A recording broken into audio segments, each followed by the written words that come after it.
They say a mother's love is unconditional, but they never met Mireya Amani, whose hands held not a cradle but a weapon.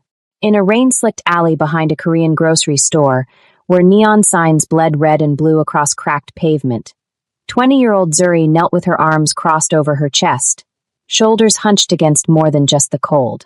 Above her, silhouetted against the artificial glow, stood the woman who gave her life, and had spent every day since trying to beat it back out of her. Crack, crack, crack. The sound of thick rope against wet concrete echoed through the narrow space like a countdown to catastrophe. Each strike sent tremors through Zuri's body, though the rope hadn't touched her skin yet. It didn't need to. Years of discipline had taught her that the anticipation was part of the punishment. "You worthless girl," Mireya hissed, her dark eyes narrowed to slits of pure rage. "You think you can embarrass me? Make me look weak." Zuri's lips trembled, but no words came. What could she say? That she'd only asked for food? That she'd done nothing wrong? Her mother's fury needed no logic, no reason. It simply was, as constant as the rain, as inevitable as the neon lights that never slept. The rope rose again. And then, "That's enough." The voice cut through the rain like a blade through silk. Low, calm, absolute. Zuri's wide eyes flickered toward the alley's entrance, where a figure emerged from the shadows with the quiet confidence of a man who'd never had to raise his voice to be obeyed. He was tall, Korean, dressed in a tailored black suit that somehow remained pristine despite the downpour. His jet black hair caught the neon glow as he moved forward, one hand raised in a firm, commanding gesture that froze Mireya mid-strike. Not a shout, not a plea, just a single raised hand, and the entire world seemed to halt. Kang Min-jae had arrived. The rope hung suspended in midair, trembling in Mireya's grip. She stood frozen, arm raised like a monument to cruelty, her breath coming in sharp bursts that misted in the cold night air. For a moment, Zuri thought time itself had stopped, that the universe had finally taken pity on her and pressed pause on this endless nightmare. But it wasn't mercy that had halted her mother's hand. It was him. The man in the black suit stood at the mouth of the alley like a shadow given form, the neon signs behind him creating a halo of electric light. Crimson red from the Korean barbecue restaurant, cold blue from the pharmacy, flickering gold from the pawn shop. The colors painted him in fragments, a sharp jaw here, a glint of watch there, the dangerous curve of his mouth caught between darkness and light. He didn't move, didn't need to. His presence alone was a command. "I said," Min-jae repeated, his voice carrying the weight of absolute certainty. "That's enough." Mireya's face twisted, rage battling with something unfamiliar. Caution, perhaps, or the primal recognition that she'd stumbled into territory that didn't belong to her. "This is family business," she snarled, though her voice had lost its conviction. "You got no right." "I have every right." Min-jae took a single step forward, and somehow that one movement contained more threat than Mireya's entire violent display. The neon light shifted across his face, revealing the cold calculation in his eyes. "This is my street, my territory, and I don't tolerate noise." The word hung between them like a loaded gun. Zuri watched from her kneeling position as her mother's certainty crumbled. She'd seen Mireya face down landlords, social workers, even police officers with that same righteous fury. But this man, this stranger in his expensive suit and dangerous calm, made her mother look small, powerless, human. "Who are you?" Mireya demanded, but her grip on the rope had loosened. Min-jae's lips curved into something that wasn't quite a smile. "Someone who's about to make you an offer you'd be stupid to refuse." He moved closer, each step measured and deliberate, until he stood between Zuri and her mother like a wall of tailored wool and controlled violence. Up close, Zuri could see the fine details. The way his knuckles were slightly scarred, the expensive leather of his shoes, the subtle bulge beneath his jacket that suggested he was never truly unarmed. "So," Min-jae said, his tone shifting to something almost conversational, almost pleasant. "Let's talk business. Your daughter for my money. Clean. Simple. Final." Mireya's eyes gleamed with sick understanding, and Zuri realized that her life was about to change hands like currency in the rain. Mireya's tongue darted across her lips like a serpent tasting opportunity. "And why would a man like you want a worthless girl like her?" Min-jae didn't even glance at Zuri. His eyes remained locked on Mireya, reading her the way a gambler reads marked cards. "My reasons are my own. Your answer is simple, yes or no. The rain intensified, drumming against the metal dumpsters and fire escapes above. Water ran in rivulets down the alley walls, carrying the city's grime toward the gutters. Zuri's knees ached against the concrete, but she didn't dare move. She'd learned long ago that stillness was survival. 50,000, Mireya said, her voice sharp with greed. She's cost me that much in food and trouble over the years. You want her? Pay the debt. Zuri's heart sank. 50,000. An impossible sum. A fantasy number pulled from her mother's spite. This stranger, whoever he was, would laugh, walk away, leave her kneeling in the rain with a mother whose rage had just been stoked to new heights. But Min-jae merely reached into his jacket. The leather wallet that emerged was understated, expensive, the kind that whispered wealth rather than shouted it. He opened it with the same calm efficiency he'd shown since arriving, his fingers moving through bills with practiced ease. Hundreds. All hundreds. He counted them out in the neon-lit darkness, each crisp note a nail in the coffin of Zuri's old life. 10, 20, 30, 40, 50. He held the stack out to Mireya, who snatched it with trembling hands, her eyes wide with disbelief. She'd expected negotiation, argument, perhaps violence. Not compliance. Not this casual display of power that made $50,000 seem like pocket change. This covers her debt, Min-jae said, his voice dropping to something colder, harder. Blood and gold. Paid in full. She is no longer your concern, your property, or your punching bag. He stepped closer to Mireya, and despite the height difference, despite her fury, she actually stepped back. And if I ever see you near her again, this money will be the least expensive thing you've lost. Do we understand each other? Mireya's jaw clenched. For a moment, Zuri thought she might actually refuse, might throw the money back and claim some twisted maternal right. But greed and fear are powerful motivators, and her mother was nothing if not a survivor. She's yours, Mireya spat, shoving the cash into her coat. Good riddance. She turned and walked away, her footsteps splashing through puddles, her silhouette swallowed by the neon maze of the city. Not once did she look back. Not once did she hesitate. 20 years of motherhood, sold for paper and threats. The alley fell silent except for the rain. Min-jae finally looked down at Zuri, his expression unreadable. Can you stand? She nodded, though her legs felt like water.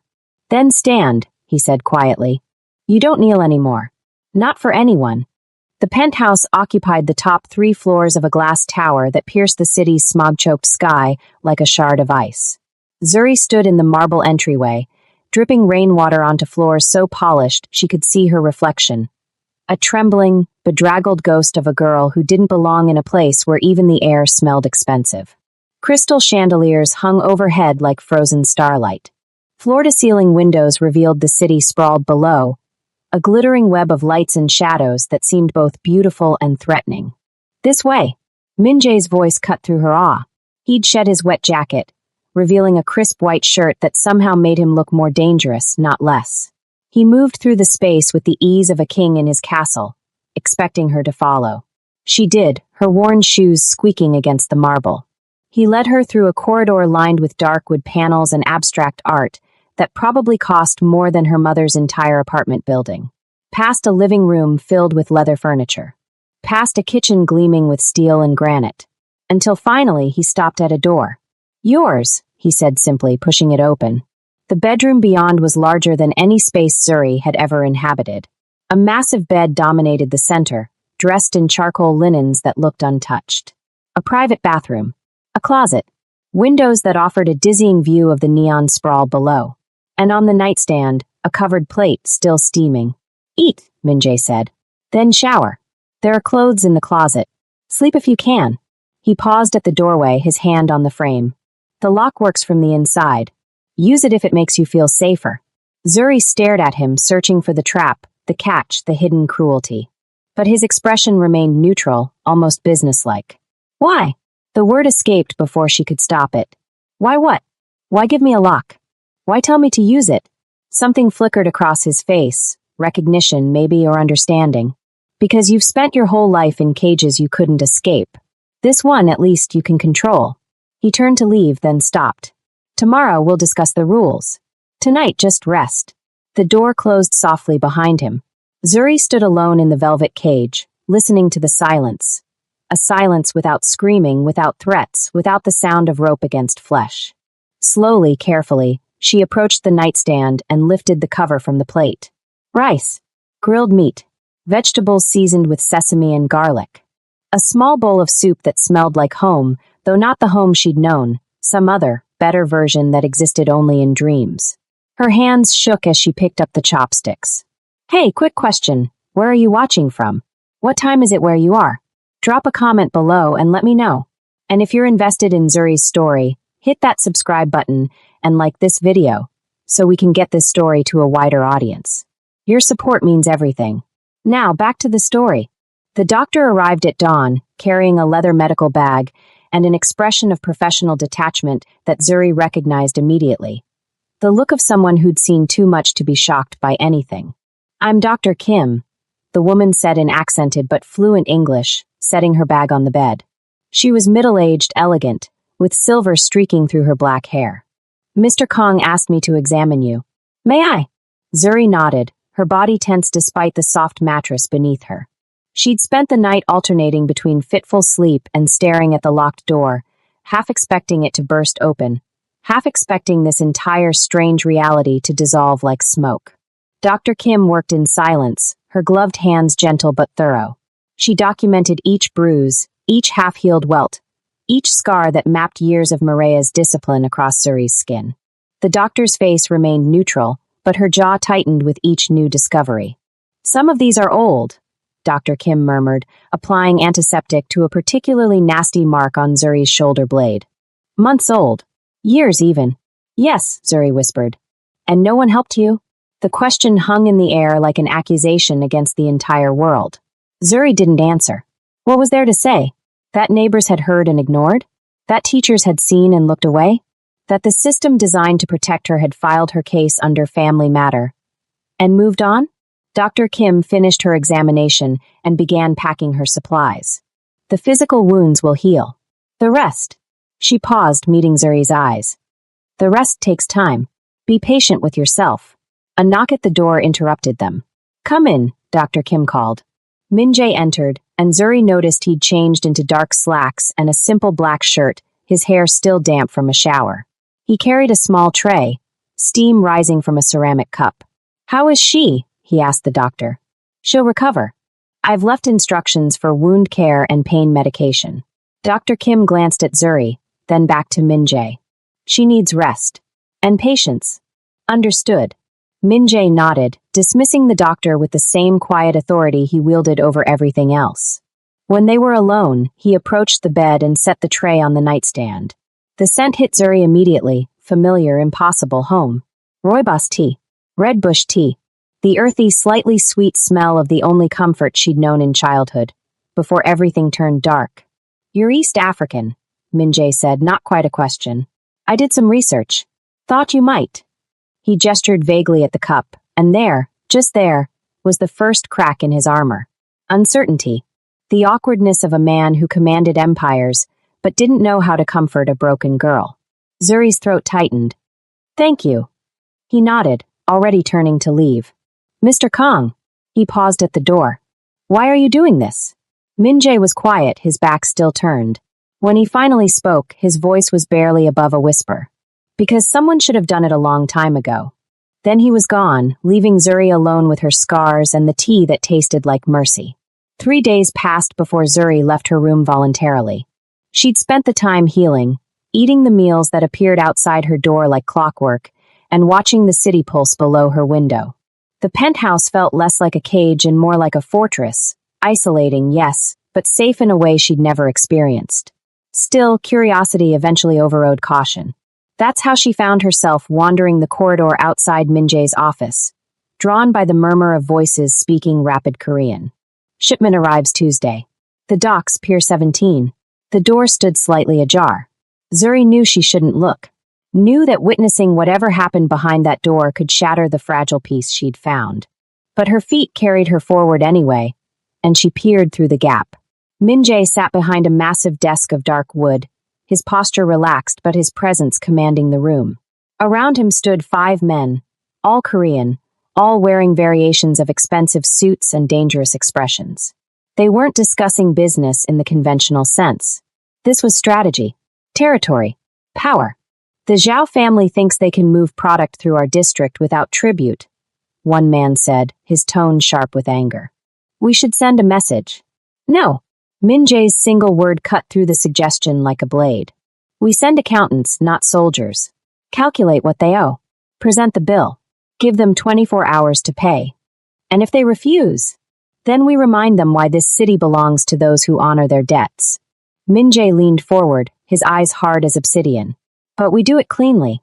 No civilian casualties. No collateral damage. No one gets hurt who isn't part of the game. Is that understood? The men nodded, a chorus of respect and obedience. Boss, another man spoke up, younger, with a scar running down his neck. What about the girl? The one you brought? Is under my protection, Min Jae interrupted, his voice dropping to something colder, more absolute. Anyone who touches her answers to me personally. Spread the word, she is family now. Treat her accordingly. Zuri's breath caught. Family. Not property. Not possession. Family. There's honor in what we do, Min Jae continued, addressing the room. We're not common thugs. We protect our territory, we honor our agreements, we take care of our own. The moment we forget that, we become the very thing we despise.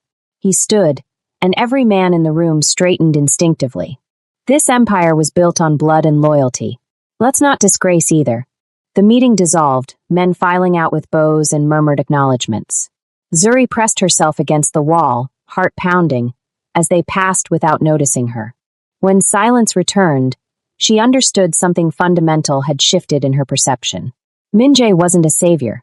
He was a criminal, a man who commanded an empire built on violence and fear.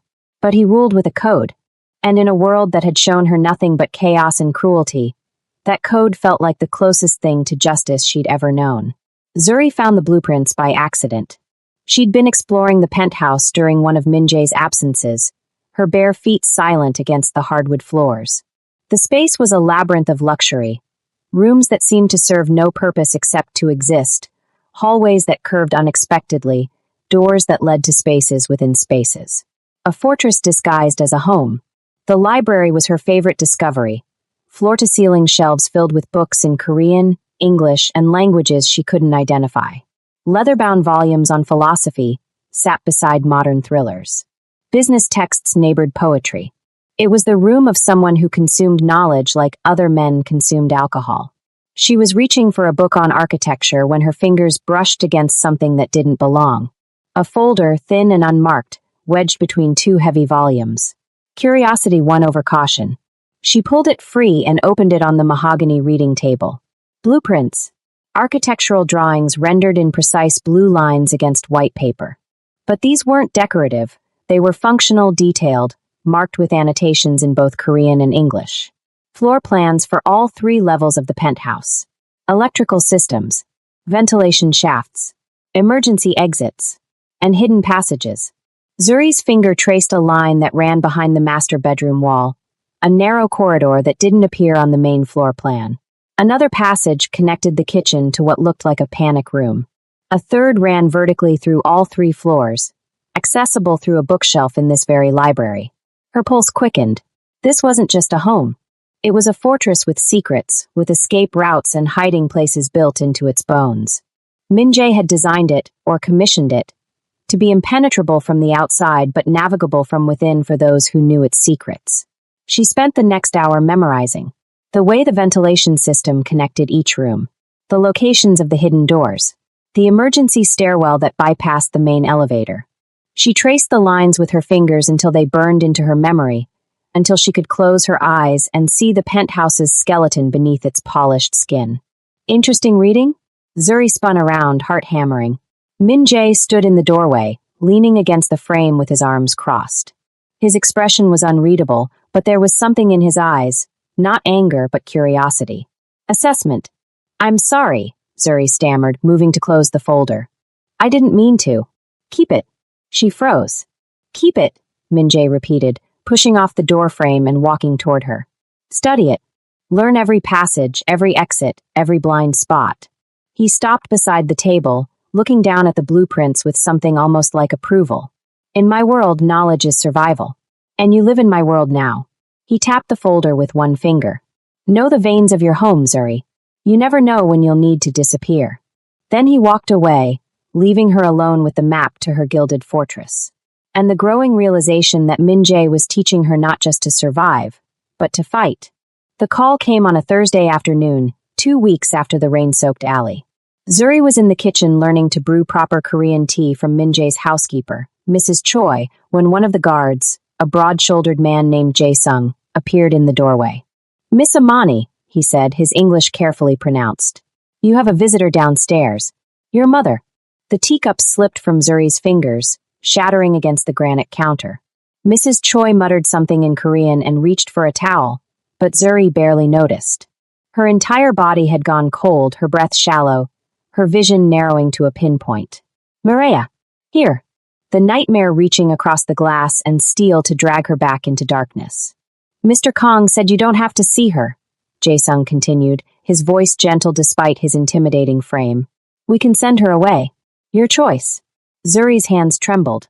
Every instinct screamed to hide, to lock herself in her room, to let these men handle the monster who'd raised her. But something else whispered beneath the fear.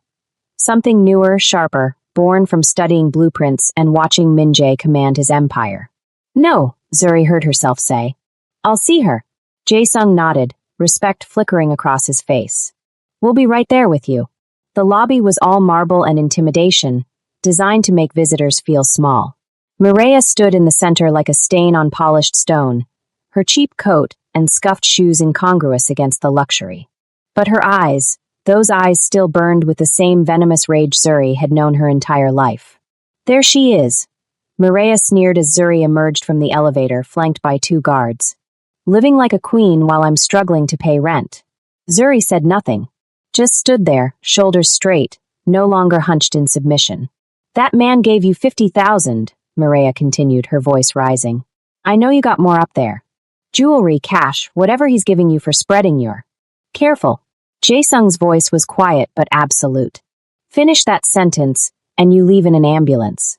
Mireya's mouth snapped shut, but her glare could have melted steel. She turned back to Zuri. "You owe me. I raised you, fed you, kept a roof over your head. You owe me, and I want another 50,000. Call it back payment." The old Zuri would have trembled, would have apologized, would have somehow made herself smaller, tried to appease the unappeasable. But Zuri had spent 2 weeks learning the veins of a fortress, watching a king rule his concrete jungle, understanding that power wasn't always violence.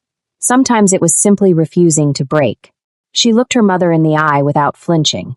"No." One word. Simple. Final. Mireya's face contorted. "You ungrateful little." "The debt is paid," Zuri continued, her voice steady despite the earthquake in her chest. "You took his money. You made your choice. Now leave." "You can't." "She can," Jae-sung interrupted. "And you're trespassing. Leave now or we make you leave." Mireya stared at Zuri, searching for the frightened girl she'd terrorized.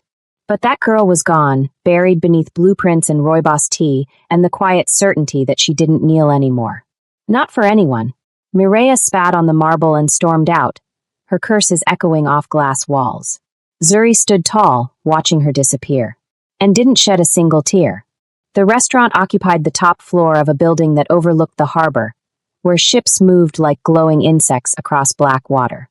Min-jae had invited Zuri to join him, not as decoration, he'd explained, but because you need to understand how this world works.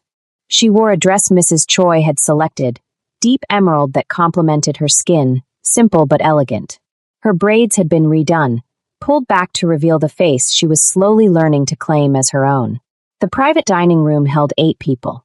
Min-jae at the head of the table, his inner circle flanking him, and Zuri seated to his right, a position of honor she hadn't expected. The conversation flowed in a mixture of Korean and English, discussions of shipping routes and territory agreements that sounded almost legitimate until you listened closely. "The West District expansion is complete," one man reported. "The Zhao family accepted our terms." Min-jae nodded, lifting his glass of whiskey. "Then we toast to profitable partnerships." Crystal clinked against crystal. Zuri was reaching for her water when she noticed the waiter. Something about him was wrong. His movements too precise, too controlled. His eyes scanning the room not with service, but with calculation. And when he approached Min-jae's side to refill his glass, his other hand drifted toward his jacket. "Gun!" Zuri's voice cracked through the room. Everything happened at once. The waiter's hand emerged with black metal. Jae-sung lunged across the table. Min-jae twisted sideways, his chair crashing backward. The gunshot was deafening in the enclosed space. The bullet meant for Min-jae's skull, instead shattering the window behind him. Glass exploded inward as two more men crashed through from the fire escape, weapons drawn. The dining room erupted into chaos. Min-jae's men returned fire, the sharp crack of pistols mixing with shouting in Korean. Zuri dove beneath the table, her heart hammering against her ribs, her newly found courage evaporating into pure survival instinct. A body hit the floor beside her. One of the attackers, blood pooling beneath him. Hands grabbed her shoulders. She almost screamed before recognizing Min-jae's face, his jaw set in controlled fury. "With me. Now." He pulled her toward the kitchen exit, his own weapon drawn, Jae-sung covering their retreat.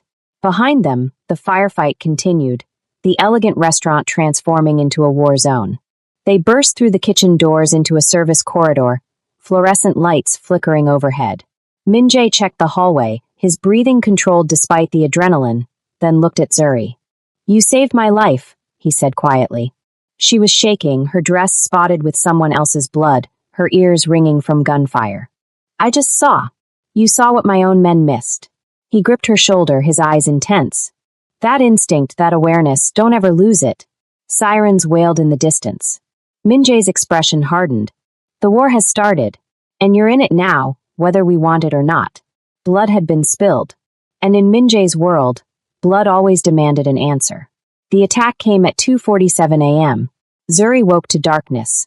Not the natural darkness of night, but the absolute void that comes when every light, every screen, every glowing indicator dies at once. The power was out. Completely. Even the emergency backups.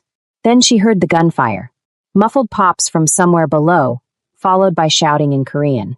Her door burst open and Jae-sung appeared, illuminated only by the tactical flashlight mounted on his weapon. "Get up. Now." They've breached the lower level. Zuri's training kicked in before her fear could paralyze her. She rolled out of bed, already dressed. Min-jae had insisted she sleep in clothes that allowed movement after the restaurant attack. "Where's Min-jae?" "Main security room. Pinned down. We need to get you to the panic room." An explosion rocked the building. The windows rattled. Somewhere, glass shattered. "They're coming up the main stairwell," Jae-sung said into his radio, his voice tight.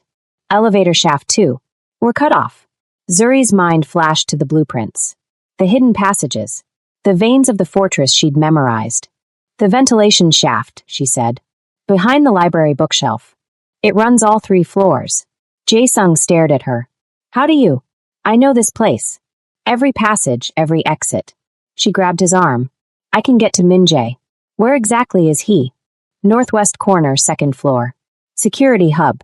"But." "Then follow me." She ran, her bare feet silent on the hardwood, Jae-sung's heavy boots thundering behind her. The penthouse had become a maze of shadows, each corner potentially holding death. Gunfire echoed from multiple directions now. The attackers were inside, moving through the main corridors while Min-jae's men fought a desperate defense. The library bookshelf stood innocuous in the darkness. Zuri's hands found the hidden latch, 3rd shelf, behind the Korean poetry collection, and pulled. The bookshelf swung inward with a whisper of well-oiled hinges. "Jesus," Jae-sung muttered. The passage beyond was narrow, barely wide enough for one person. Metal rungs built into the wall descended into blackness. Zuri grabbed Jae-sung's flashlight and started down, her heart hammering but her hands steady. The shaft smelled of dust and ventilation. She counted the rungs, 12 to the 2nd floor, just like the blueprints showed. At the bottom, another hidden door, this one opening behind a false panel in the corridor outside the security hub. She could hear them now. Heavy breathing. The click of weapons being reloaded. Min-jae's voice, calm despite the circumstances. "They want me alive. Use that. Make them hesitate." Zuri pushed the panel open. The security hub was a fortress within a fortress, reinforced walls, multiple monitors now dark, and Min-jae crouched behind an overturned desk with two of his men, weapons trained on the barricaded door that shuddered under sustained assault. He turned at the sound of the panel opening, shock flashing across his face. "You memorized the blueprints," he said. "Every passage," Zuri confirmed. "Now let's get you out of here." The door wouldn't hold much longer. Wood splintered with each impact, hinges groaning under the assault. Min-jae's men fired controlled bursts through the gaps, buying seconds that felt like borrowed time. The air reeked of gunpowder and sweat. "The passage is narrow," Zuri said, her voice cutting through the chaos. "2 at a time, maximum. We go now or we don't go at all." Min-jae assessed her with those dark, calculating eyes, the same eyes that had stopped her mother's hand in a rain-soaked alley. She saw the moment he made his decision, the shift from protector to partner. "Jae-sung, you're with me. The rest hold this position for 60 seconds, then fall back to rally point Alpha." He looked at his men, and something unspoken passed between them. Orders that didn't need words. "Move!" Zuri led them into the passage, Jae-sung's bulk barely fitting through the opening. The flashlight beam cut through darkness as they climbed, her hands finding holds she'd only seen on paper, but now knew like her own heartbeat. Behind them, gunfire intensified, the final stand buying their escape. "Left at the junction," she called back. "Ventilation runs horizontal here." They crawled through a shaft meant for airflow, not people. Metal groaned under their weight. Zuri's shoulders scraped against the sides, her breath coming in controlled gasps. Behind her, she heard Min-jae moving with the efficiency of someone who'd navigated worse terrain, and behind him, Jae-sung cursing softly in Korean. An explosion rocked the building. The shaft trembled. "They're using grenades," Min-jae said, his voice tight. "They're not taking prisoners anymore." "Almost there." Zuri's fingers found the access panel she'd memorized. "This opens into the master bedroom." 3 meters dropped to the floor. She kicked the grate free. It clattered onto expensive hardwood. She squeezed through the opening and dropped, her knees absorbing the impact, rolling sideways just as Min-jae had taught her during their brief defensive training sessions. Min-jae followed, landing with predatory grace. Jae-sung came last, hitting the floor with a grunt. "Now what?" Jae-sung asked. Zuri was already moving to the closet, pulling aside suits to reveal another hidden panel. "Service elevator. Bypasses the main shaft. Goes straight to the underground garage." Min-jae actually smiled, a brief, genuine expression that transformed his face. "You're full of surprises. You told me to know the veins of my home." She met his eyes. I listened. The service elevator was cramped, designed for maintenance and emergencies. As it descended, the sounds of the siege faded, replaced by the mechanical hum of cables and pulleys. When the doors opened onto the garage, Min-jae's backup team was already there, weapons ready, vehicles running. "Boss," one of them said, relief evident. "You thought wrong." Min-jae stepped out, his composure returning like armor. Then he turned back to Zuri, still standing in the elevator, her bare feet dirty, her clothes disheveled, her eyes bright with adrenaline. "You're not a liability," he said quietly. "You're an asset. My best one." Zuri stepped into the garage, shoulders straight, no longer the girl who knelt in alleys. "Then let's finish this." The trap was elegant in its simplicity. Min-jae let word spread through the city's underworld that the penthouse siege had broken him, that he'd fled to a safe house in the industrial district, that the Korean boss who'd ruled with an iron fist was now vulnerable, wounded, running scared. The rival syndicate, the Chun family, who'd been circling his territory like sharks scenting blood, took the bait. They came in force. 20 men, armed with military-grade weapons, converging on the abandoned warehouse that Min-jae had supposedly chosen as his hideout. They moved with the confidence of predators closing in on wounded prey. What they didn't know was that Zuri had spent 3 days studying the warehouse blueprints with the same intensity she'd applied to the penthouse. Every entrance, every exit, every blind spot and kill zone. And Min-jae's entire organization was waiting. From her position on the catwalk above, Zuri watched through night vision binoculars as the Chun soldiers entered the main floor. Min-jae stood in the center, deliberately visible under a single flickering light, appearing alone and exposed. "Now!" Jae-sung whispered beside her, his finger on the radio trigger. "Wait," Zuri breathed. "Let them commit." She'd learned this from watching Min-jae. Patience was a weapon sharper than any blade. The Chun soldiers fanned out, surrounding their target, cutting off retreat routes, moving with tactical precision. Perfect. Now, Zuri said. Jae-sung keyed the radio. Execute. The warehouse exploded into controlled chaos. Lights blazed to life, blinding the attackers. Min-jae's men emerged from concealed positions, behind crates, above on catwalks, through doors that had seemed sealed. Not to kill, but to capture. Rubber bullets and net guns, tranquilizer darts and tactical takedowns. Min-jae had been clear. We're not savages. We're sovereigns. We prove our superiority without unnecessary bloodshed. Within 90 seconds, it was over. The Chun soldiers lay subdued, disarmed, surrounded by Min-jae's forces. Their leader, a scarred man named Chun Wei, knelt in the center, zip-tied and furious. Min-jae approached him slowly, his footsteps echoing in the sudden silence. You made a mistake. You believed the rumors without questioning them. You attacked my home, threatened my family, and thought I'd simply run. This isn't over, Chun Wei spat. It is. Min-jae crouched down, eye level with the defeated man. But I'm going to give you something you didn't give me, Mercy. Take your men. Leave this city. If I ever see you again, the next trap won't be so gentle. He stood, nodding to his men. They cut the restraints, allowing the Chun soldiers to limp toward the exits, humiliated but alive. When the warehouse emptied, Min-jae looked up at the catwalk where Zuri stood. She descended the metal stairs, her movements confident, no trace of the trembling girl from the alley. When she reached him, he extended his hand, not to lead her but to stand beside her. The city will talk, he said quietly. Let them. Zuri took his hand. Let them know we're not just surviving. We're ruling. They walked out together into the neon-drenched night, two shadows who'd found sovereignty in each other. The concrete jungle had new monarchs, and they answered to no one.